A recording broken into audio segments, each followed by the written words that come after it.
જે રીતે મોરબીની અંદર છાસવારે હત્યાઓ થઈ રહી છે, લુખ્ખાઓ અને ગુંડાઓનો જે ત્રાસ વધી રહ્યો છે, 2 મહિનામાં 2 નિર્દોષ લોકોની હત્યા, એ માત્ર નિર્દોષ લોકોની હત્યા નથી, 2 પરિવારોની હત્યા છે અને એની સાથે સાથે આ તંત્રની હત્યા છે એવું મારું સ્પષ્ટ માનવું છે.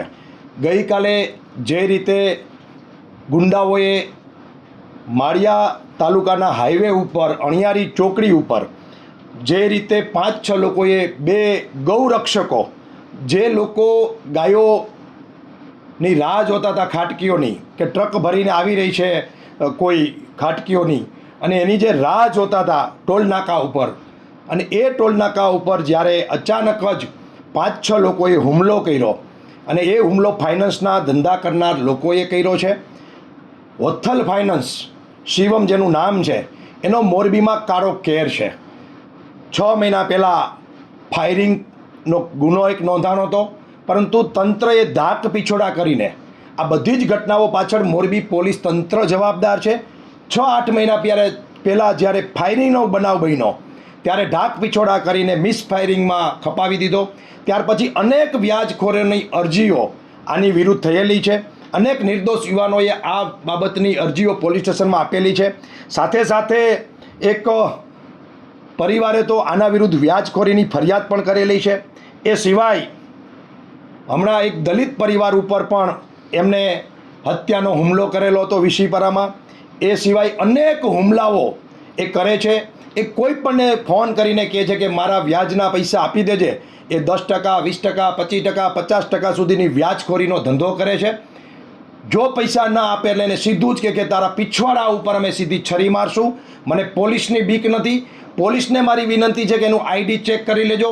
પોતે કરેલા ગુના ન્યૂઝ અને ન્યૂઝપેપરના વિડીયો પોતાના ઇન્સ્ટા અને ફેસબુક ઉપર મૂકે છે. પોલીસનો કોઈ ડર નથી. એ ખુલ્લે આમ 5-7 ગાડી કાળા કાચવાળી લઈ અને નીકળે છે. મોરબીની અંદર વત્થલ ફાઇનાન્સનો કારો કેર છે. એવા સમયે કોઈ ચૂંચા બોલવા તૈયાર નથી. અને કાલે જે 2 મિત્રો ઉપર જીવલેણ હુમલો કર્યો, એમાં એક યુવાનની હત્યા થઈ ગઈ છે, અનિલ કંડિયાની, અને બીજો જે યુવાન છે એ વિવેક અઘારા ઘાયલ છે. તો મારો સવાલ છે પોલીસ તંત્રને, અને અમને એમ હતું કે અહીંયા નવા આઈજી નિલબિત રાય આવ્યા છે તો આ પ્રકારના ગુનાઓ બંધ થશે, પરંતુ છાસવારે હમણાં જ સોની પરિવારના એક દીકરા ઉપર નજીવી બાબતે છરીનો હુમલો થયો અને એની હત્યા થઈ. આજે પણ આ ગૌરક્ષકની હત્યા થઈ છે રાત્રે 2 વાગે. તો આ મોરબીનો ક્રાઇમ ક્યાં જઈ રહ્યો છે? મોરબીની અંદર ગુંડાગીરી મારા ધારાસભ્ય કહી રહ્યા છે કે હનુમાન દાડો એક જ દાડો. તો મારો સવાલ છે, એ બીમાર હતા, ઓપરેશન કરીને આવ્યા છે. મેં નક્કી કર્યું હતું કે કોઈ ટીકા ટિપ્પણી પર્સનલી કાંતિભાઈ અમૃતિયા પર કરવી નથી, પણ આજે કરવી પડે છે. કારણ કે માત્ર વાતો કરવાની, માત્ર લોકોને ભ્રમિત કરવાના, માત્ર ને માત્ર ફાંકા ફોજદારી કરવાની, અને સત્ય જમીન ઉપર કંઈક અલગ છે. તો ધારાસભ્યને મારો સવાલ છે કે આ હત્યા તમારા ગામના યુવાનની થઈ છે. આ અનિલ કંડિયા એ તમારા ગામનો યુવાન છે. તો અમારી માંગણી છે પાટીદાર યુવા સેવા સંઘની કે મોરબીમાં કોઈ સેફ નથી, સુરક્ષિત નથી. અનેક લોકો ઉપર છરીના હુમલાઓ થઈ રહ્યા છે, હત્યાઓ થઈ રહી છે.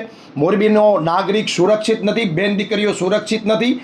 તો તંત્ર શું કરી રહ્યું છે?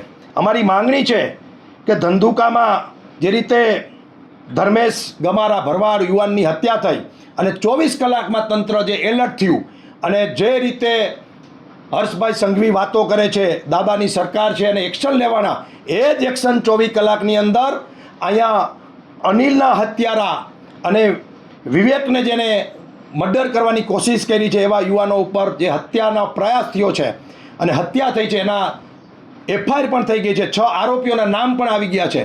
તો આ ટોળકીને બાંધમાં લે તંત્ર અને યોગ્ય કાર્યવાહી કરે. અને આ સરકારના ધારાસભ્ય અને અહીંના નેતાઓ જાહેરમાં ફાંકા ફોજદારી કરવાનું બંધ કરે. અને મારે મોરબીની જનતાને છેલ્લી અપીલ કરવી છે કે કોઈ ભ્રમિત વાતોમાં આવ્યા વગર 26 તારીખે જે મતદાન કરો, એ એવું મતદાન કરો કે તમારી સુરક્ષા માટેનું મતદાન કરો, તમારા હિત માટેનું મતદાન કરો, તમારા બેન દીકરી યુવાનોની સુરક્ષા માટે, તમારી માલ મિલકતની સુરક્ષા માટે મતદાન કરો. આ રાજકીય મુદ્દો નથી. આમ છતાં પણ જે રીતે મોરબીની અંદર છાસવારે હનુમાનજી મહારાજ એક જ દાદા, બીજા કોઈ દાદા નહીં, આવા સૂત્રો ચાલે છે, એના ગાલ ઉપર અને પોલીસ તંત્રના ગાલ ઉપર આ હત્યા છે ને તમાચો છે. આ હત્યા અનિલની નથી, આ હત્યા પોલીસ તંત્રની છે એવું મારું માનવું છે.